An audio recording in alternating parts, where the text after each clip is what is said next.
Hello everyone, welcome to the channel the CMA academy. और आज हम करने वाले हैं अपने कॉस्टिंग लेक्चर नंबर 2 की, जिसमें हम अपने आगे बात करेंगे। कॉस्टिंग में हम लोगों ने किया था कॉस्टिंग के ऑब्जेक्टिव। 3 ऑब्जेक्टिव हम लोगों ने कॉस्टिंग के कर लिए था, और अब हम आगे करने वाले हैं कि कॉस्टिंग के जो ऑब्जेक्टिव हैं, आगे कितने ऑब्जेक्टिव हैं वो आज हम पूरा कंप्लीट कर लेंगे। और आगे का जो टॉपिक है कॉस्टिंग में वो आज हम करेंगे, ठीक है। तो चलिए शुरू करते हैं अपना कॉस्टिंग का ऑब्जेक्टिव को चैप्टर। 1 मिनट रुको, बस मुझे थोड़ा टाइम दे दो।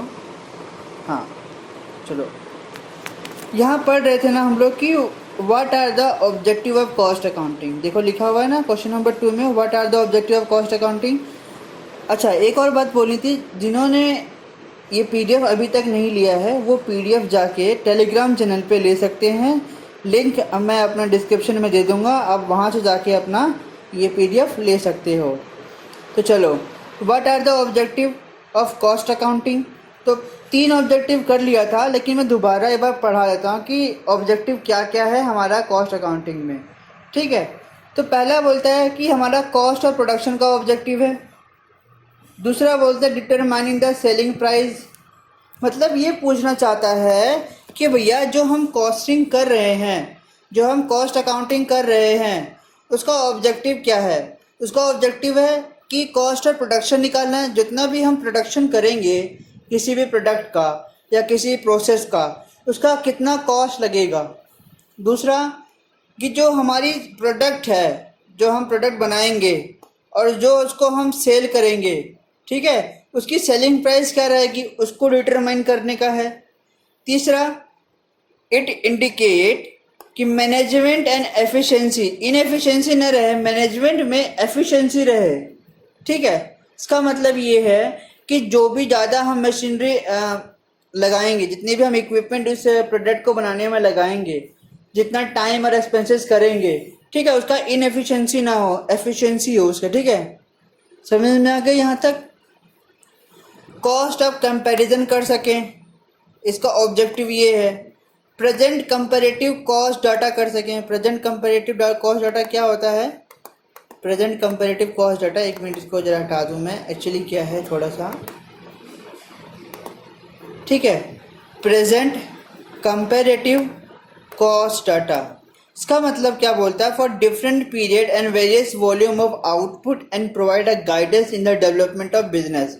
ये बोलता है, ये डिफरेंट पीरियड का डाटा होता है। इसमें डिफरेंट पीरियड का मतलब क्या होगा, अलग अलग समय में जो भी हम लोगों ने उस स्टॉक को बनाया, जब हम उस स्टॉक को बना रहे हैं या जब हम उस गुड्स को बना रहे हैं, तो जितना हमारा डाटा लगा होगा, जितना हमारा डाटा लगा होगा उस टाइम पे, उसके लिए है ये, ठीक है।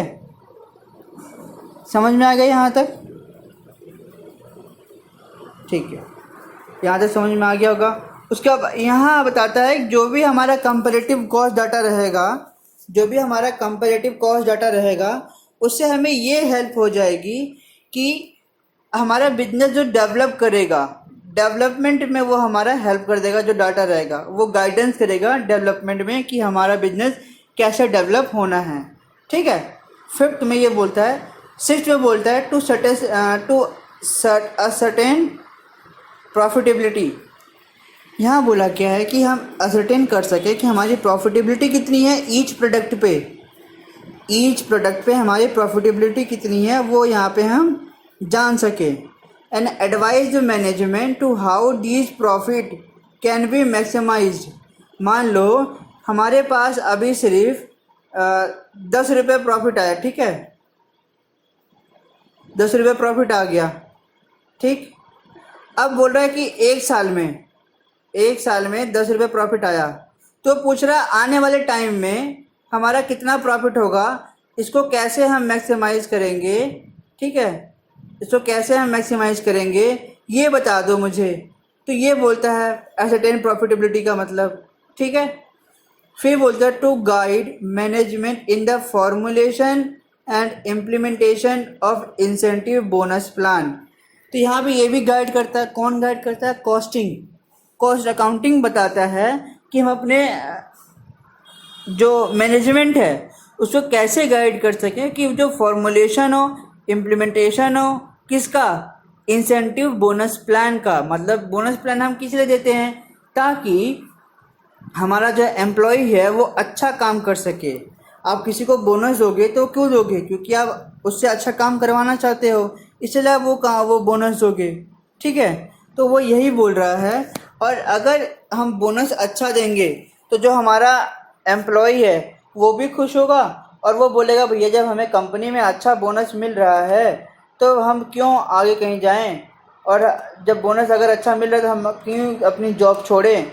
और इससे हमें ये पता चलता है कि हम अपनी कॉस्ट सेविंग कितनी कर सकते हैं। ठीक है, ये किससे पता चलेगा, हमारा ऑब्जेक्टिव ऑफ कॉस्ट अकाउंटिंग से। ठीक है, आओ आगे बढ़ते हैं। फिर ये एट्थ वाला पॉइंट बोलता है कि to help the preparation of budget and implementation of budgetary control. अच्छा, हमारा एक चैप्टर भी है बजटरी कंट्रोल, लास्ट चैप्टर है कॉस्टिंग में। स्टैंडर्ड के बाद जो आता है मार्जिनल, स्टैंडर्ड और बजटरी, वो यही बोलता है, बजट जो चैप्टर वो ये बोलता है कि भैया जो भी आपका बजट है, आपकी कंपनी का जो भी बजट है वो ये दर्शाएगा कि अभी कंपनी कितने प्रॉफिट में कितने लॉस में है। ये आपकी कंपनी का बजट बताता है ना। आप मेरी बात से सहमत होगे?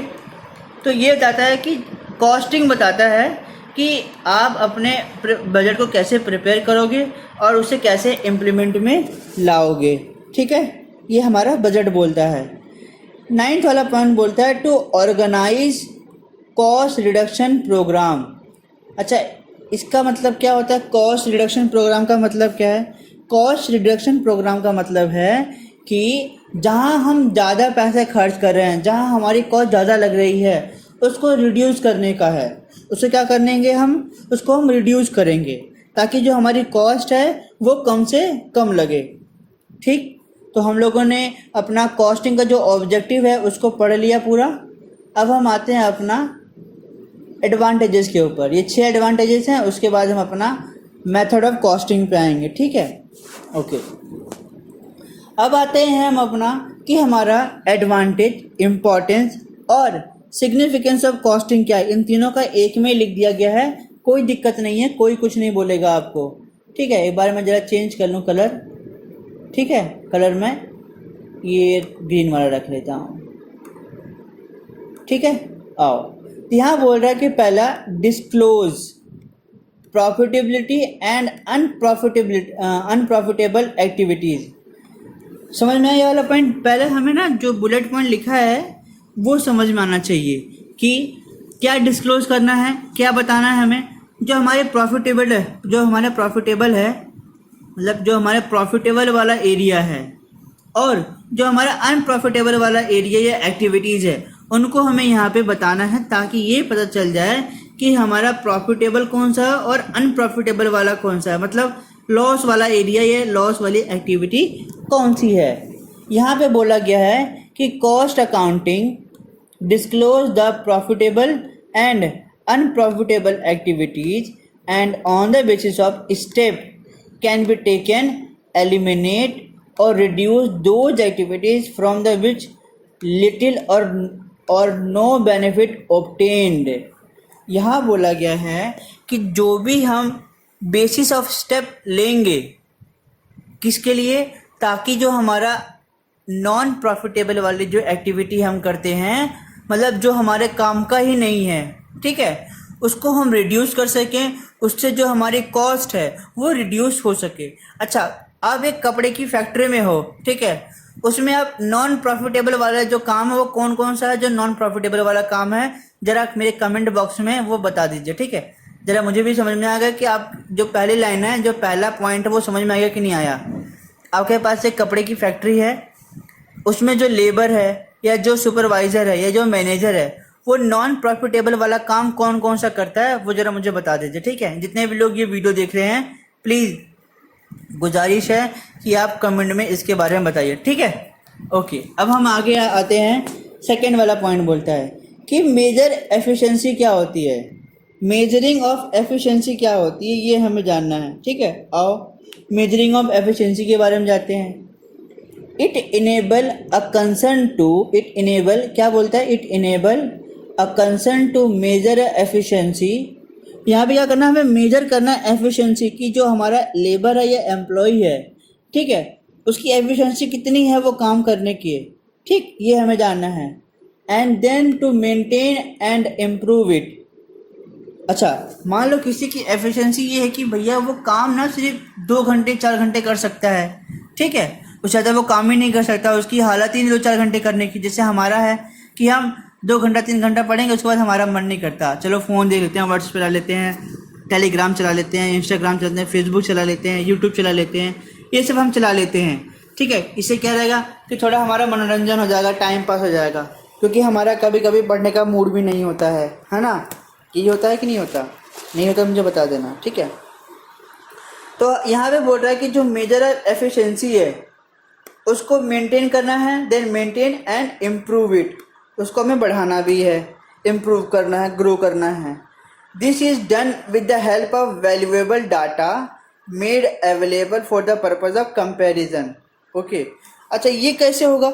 जो हमारे पास डाटा होगा, मान लो कि आज आप एक डाटा बनाना अपने लिए, अपनी पढ़ाई के लिए, जैसे क्या करते हो, क्या बनाना, पिछले हफ्ते में आपने पर्टिकुलर सब्जेक्ट को कितना देर पढ़ा, पिछले हफ्ते से पर्टिकुलर सब्जेक्ट को कितना देर पढ़ा, वो आप यहाँ पे डाटा बनाओगे।